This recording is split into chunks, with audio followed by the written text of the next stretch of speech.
Part 1 हमारा सौरमंडल। अब इसका से दूसरी वीडियो है, ये सेकंड पार्ट पढ़ते हैं। सूर्य सौरमंडल के केंद्र में स्थित है। सौरमंडल क्या है, ये पिछली वीडियो में आपने पढ़ा था। तो जो सूर्य है ये मुखिया है सौरमंडल का। क्यों? क्योंकि ये सौरमंडल के केंद्र में, ये बीच में यहाँ पे ये सूर्य स्थित है। ये देखिए चारों तरफ ग्रह हैं वगैरह, ग्रह उपग्रह वगैरह हैं और खगोलीय पिंड हैं, बट बीच में सबके क्या है, सूर्य, इसलिए इसको मुखिया बोल दिया गया है। इसमें मुख्य रूप से हाइड्रोजन। अब सूर्य के अंदर और क्या होता है? मुख्य रूप से हाइड्रोजन। उससे पहले ये डायग्राम देख लेते सौरमंडल का। ये देखिए, ये सौरमंडल का डायग्राम है। इसमें ये जो सूर्य है ये यहाँ पर बीच में है। अब यहाँ पे क्या है? ग्रह है।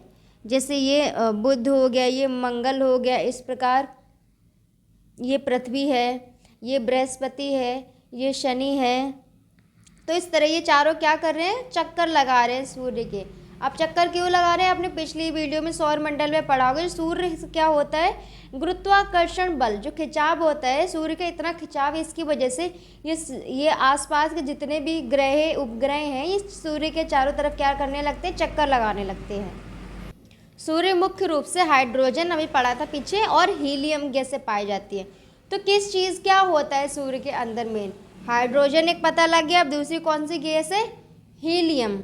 दोनों H से, हाँ से शुरू होती है। तो ऐसे आप याद रखिएगा, सूर्य में कौन सी गैसें हैं? हाइड्रोजन और हीलियम, दोनों हाँ से, H से शुरू होती है गैसें। यह बहुत बड़ा है। सूर्य जो है बहुत बड़ा है, हमारी पृथ्वी जैसे लगभग 13 लाख गोले इसमें समा सकते हैं। अब आप बताइए सूर्य कितना बड़ा है? आपको पता है कि पृथ्वी कितनी बड़ी है? देखो, जहाँ भी हम इंसान लोग रहते हैं, मनुष्य रहता है, पूरी पृथ्वी ही पृथ्वी है। उसके अलावा बहुत बड़े बड़े समुद्र हैं, महासागर हैं, क्या क्या है। अब पृथ्वी कितनी बड़ी है? तो इसी पृथ्वी के आकार की और 13 लाख और पृथ्वियाँ समा जाएंगी सूर्य के अंदर। सूर्य इतना बड़ा है। यह समूचे सौरमंडल को ऊष्मा एवं प्रकाश प्रदान करता है। सूर्य इतना चमकीला है, ये सारे के सारे जितना इसका सौर परिवार है, सौरमंडल है, इसको ऊष्मा, गर्मी और प्रकाश प्रदान करता है। तो उसमें हमारी पृथ्वी भी आ जाती है। पृथ्वी को भी गर्मी और प्रकाश मिलता है सूर्य से। सूर्य हमारी पृथ्वी से लगभग 15 करोड़ किलोमीटर दूर स्थित है। कितनी दूर स्थित है? 15 करोड़ किलोमीटर दूर स्थित है। 3 लाख किलोमीटर प्रति सेकंड की चाल से सूर्य का प्रकाश 8 मिनट 19 सेकंड में सूर्य से पृथ्वी तक पहुंचता है। तो अब सूर्य का प्रकाश जो आ रहा है सूर्य से धरती तक कितनी देर में पहुंचता है? तो भाई सूर्य का प्रकाश धरती तक पहुंचने में भी 8 मिनट और 19 सेकंड लग जाते, तुरंत नहीं आ जाता है। प्रकाश को धरती तक आने में भी 8 मिनट 19 सेकंड लग जाते हैं। जबकि ये इसकी गति क्या है, कितनी स्पीड से चलता है? 3 लाख किलोमीटर प्रति सेकंड की चाल से। मतलब एक सेकंड आपको पता है कितना छोटा होता है? एक सेकंड में ही ये प्रकाश चलता है 3 लाख किलोमीटर की दूरी तय कर लेता है। अब इतनी ज़्यादा स्पीड से चल रहा है प्रकाश, सोचिए, तब भी पृथ्वी तक आने में 8 मिनट 19 सेकंड लग जाते हैं। तो आप खुद ही अंदाज़ा लगा सकते हैं सूर्य कितनी दूर है। सूर्य हमारा पृथ्वी से 15 करोड़ किलोमीटर दूर है। अब ग्रह की बात करते हैं। ग्रह, जिसको इंग्लिश में क्या बोलते हैं? प्लैनेट। जो आकाशीय पिंड अपने तारों के चारों ओर निर्धारित कक्षा में चक्कर लगाते हैं। जो आकाशीय पिंड अपने तारों के चारों ओर, जो भी एक उनको दे दिया गया एरिया, कक्षा में, उस निर्धारित कक्षा में चक्कर लगाते हैं, उन्हें ग्रह कहते हैं। इनमें स्वयं का प्रकाश व ऊष्मा नहीं होती। ये जो ग्रह है, इन ग्रहों में स्वयं का ना प्रकाश होती ना ऊष्मा। जैसे सूर्य में प्रकाश है वो सबको देता है, लेकिन इन ग्रहों में अपना नहीं होता। तो इनको प्रकाश कहाँ से मिल रहा है? ऊष्मा कहाँ से मिल रहा है? कहाँ से? सूर्य से। क्योंकि जो ग्रह किसके चारों ओर चक्कर लगाते हैं? सूर्य के। तो इनका खुद का प्रकाश और ऊष्मा तो होती नहीं, तो इनको कहाँ से मिलता है प्रकाश और ऊष्मा? सूर्य से। ये अपने तारे के प्रकाश से ही प्रकाशित होते हैं। तो इनका भाई तारा कौन सा है? सूर्य। जैसे हमारी पृथ्वी सूर्य के चारों ओर चक्कर लगाती है। किसी आकाशीय पिंड के ग्रह होने के लिए उनका इतना बड़ा होना चाहिए कि गुरुत्वाकर्षण बल के प्रभाव से इनकी आकृति गोल या लगभग गोल हो तथा ये किसी अन्य ग्रह की कक्षा को ना काटते हों। इसमें क्या बताया है, किसी आकाशीय पिंड मतलब आकाश का पिंड के ग्रह होने के लिए, अब ग्रह होने के लिए भी एक कैटेगरी इन्होंने दी है। जैसे हमारी पृथ्वी है जो चक्कर लगाती है किसके, सूर्य के, तो इसका तारा कौन हुआ, सूर्य। सूर्य से ही प्रकाश और ऊष्मा लेती है। और पृथ्वी क्या है, एक तरह का ग्रह है, एक तरह का नहीं, एक ग्रह है, ठीक है। पृथ्वी ग्रह है जो सूर्य के चारों ओर चक्कर लगा रही है। तो अब ये बता रहे किसी भी आकाशीय पिंड मतलब सूर्य की तरह कोई और दूसरा आकाशीय पिंड है, उस पिंड के ग्रह होने के लिए, जैसे पृथ्वी सूर्य का ग्रह है, उस पिंड के ग्रह होने के लिए उसका आकार इतना बड़ा होना चाहिए कि गुरुत्वाकर्षण बल के प्रभाव से इनकी आकृति गोल या लगभग गोल हो, मतलब गोल हो या गोल जैसी हो, या किसी अन्य ग्रह की कक्षा को ना काट सके और ये किसी दूसरे ग्रह में ना जाकर टक्कर लगा, मतलब अपना जो तारा है उसी के चारों ओर लगा, इतनी आकृति होनी चाहिए। तो हमारी पृथ्वी क्या करती है भाई, इसमें पास हो जाती है, सूर्य का भाई ग्रह बन गई है, सूर्य के चारों तरफ चक्कर लगाती, ग्रह बनने के लायक हो गई तो सूर्य के चक्कर लगाने लगी, पृथ्वी हमारी ग्रह बन गई। तो आपको पता लगा पृथ्वी ग्रह कैसे बनी, तो इसकी आकृति, एक तो आकृति होनी चाहिए ताकि गुरुत्वाकर्षण बल से वो घूम सके और किसी दूसरी कक्षा ग्रह की कक्षा को ना काटे, मतलब अपने ही एरिया में घूमती रहे भाई। ऐसा नहीं कि दूसरा ग्रह पीछे घूम रहा है तो उससे टकरा रही, नहीं भाई, अपने एरिया में घूमती रहे, ये इसकी क्वालिफिकेशन है भाई। हमारे सौर मंडल में 8 ग्रह हैं, कितने हैं, 8 ग्रह। तो पहले हमने सौर मंडल पढ़ा, सौर मंडल का मेन मुखिया क्या है, सूर्य पढ़ लिया। अब हमने जान लिया कि ग्रह क्या होते हैं। तो अब ग्रह कितने होते हैं, 8। तो अब इन 8 ग्रहों के बारे में हम पता करेंगे कि भाई क्या है ये 8 ग्रह।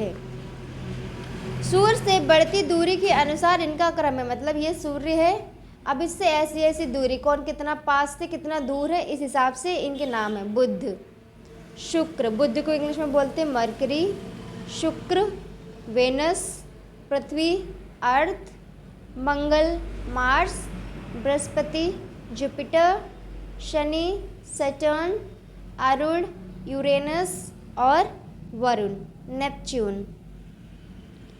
तो ये हमारे ग्रह हैं, बुध, शुक्र, पृथ्वी, मंगल, बृहस्पति, शनि, अरुण, वरुण।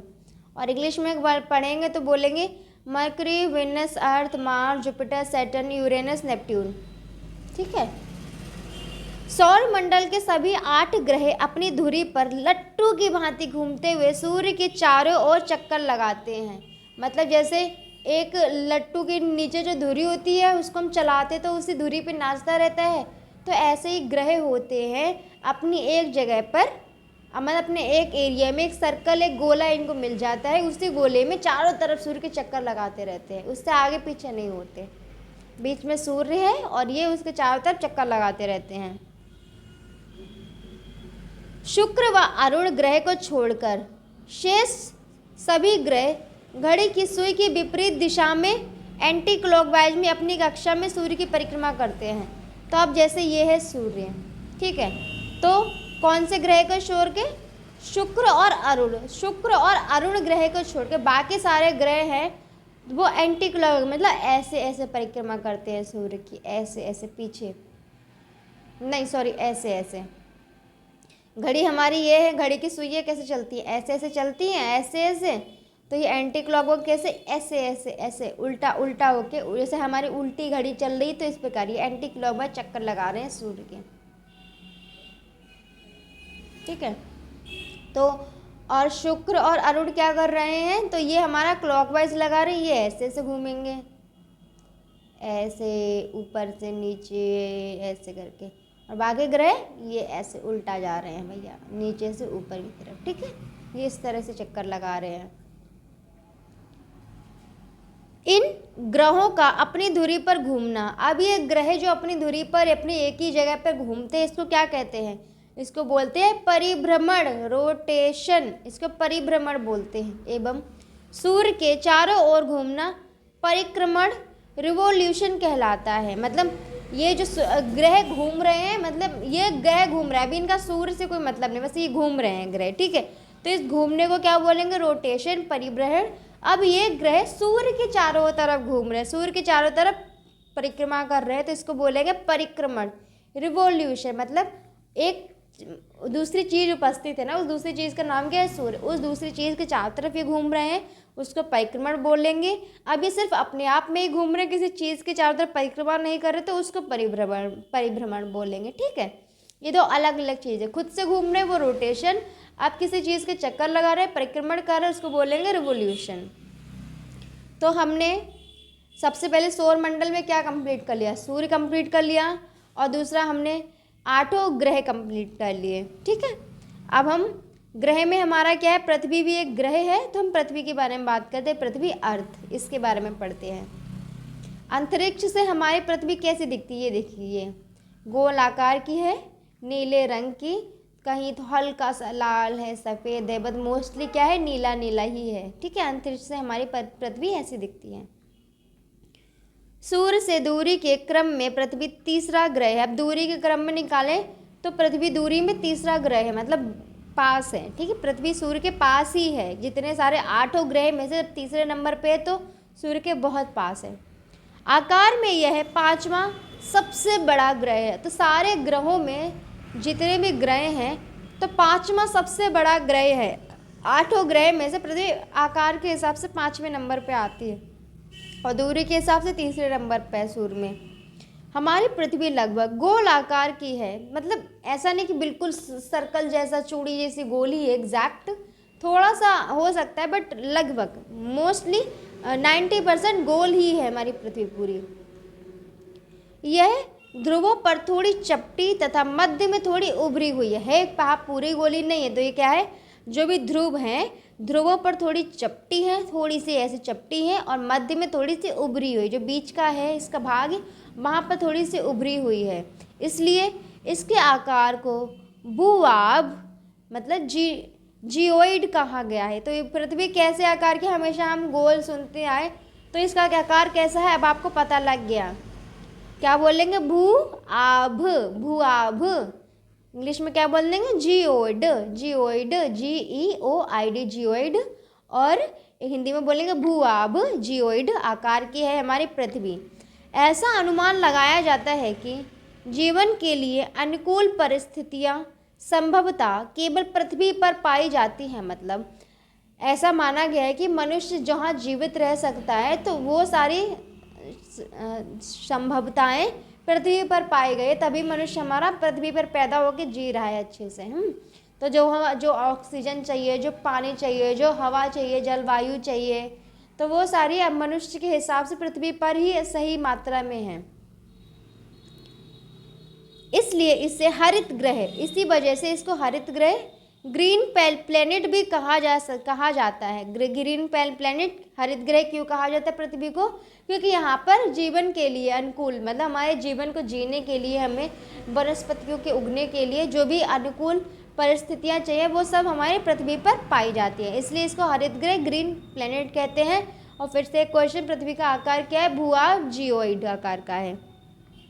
पृथ्वी पर जल की अधिकता के कारण यह अंतरिक्ष से देखने पर नीले रंग की दिखाई देती है। ये देखिए, मोस्टली नीला रंग ही है, नीले रंग की दिखाई देती है, क्योंकि इसमें जल बहुत मात्रा में। देखिए ना, कितने बड़े बड़े समुद्र हैं, महासागर है। आप टीवी में, वीडियोस में, फोटोज़ में देखते होंगे समुद्र कितने बड़े हैं। एक कोने से शुरू हुआ तो दूसरा कोना आपको दिखेगा ही नहीं, इसलिए इसे नीला ग्रह, ब्लू प्लेनेट भी कहते हैं। तो भाई पृथ्वी के कितने नाम हो गए? मेन तो पृथ्वी ही है। अब यहाँ पे हमारे जीवन के लिए परिस्थितियाँ पाई जाती है, तो उस हिसाब से इसको हरित ग्रह, ग्रीन प्लेनेट भी कहते हैं।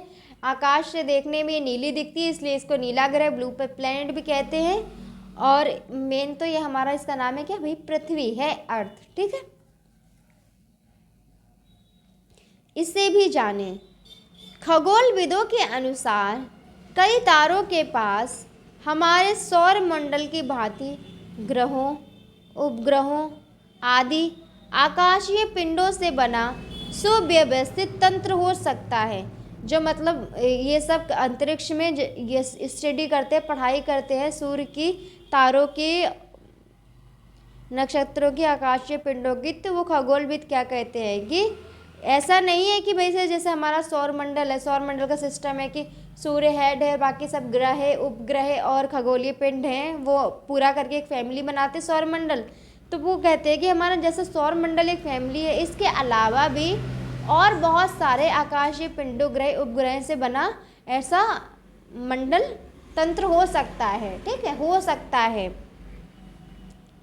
क्योंकि ब्रह्मांड तो बहुत बड़ा है। जैसे हमारा एक सौरमंडल है, ऐसे पता नहीं कितने और सौरमंडल होंगे अपने अलग अलग, जिनके अलग अपने ग्रह है, उपग्रह है और खगोलीय पिंड है, जिनके अपने अपने।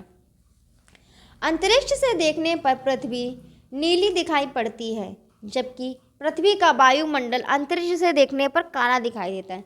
देखने पर नीली दिख रही है, जो इसका वायुमंडल है वो कैसा दिखाई देता है, काला दिखाई पड़ता है। तो हमने ग्रह पढ़ लिया क्या होता है, ग्रह में हमने अपने जिस ग्रह पे हम रह रहे हैं पृथ्वी, उसके बारे में पढ़ लिया। तो हम उपग्रह की बात करते हैं। सौरमंडल में था ना कौन कौन सी फैमिली है, ग्रह हैं, उन ग्रह के उपग्रह भी हैं। तो उपग्रह के बारे में बात करते हैं। उपग्रह क्या है, उसको इंग्लिश में बोलते हैं सैटेलाइट। ठीक है, तो अब हम ये नेक्स्ट वीडियो में पढ़ेंगे। जो थर्ड वीडियो होगी, उस थर्ड वीडियो में उपग्रह को जानेंगे।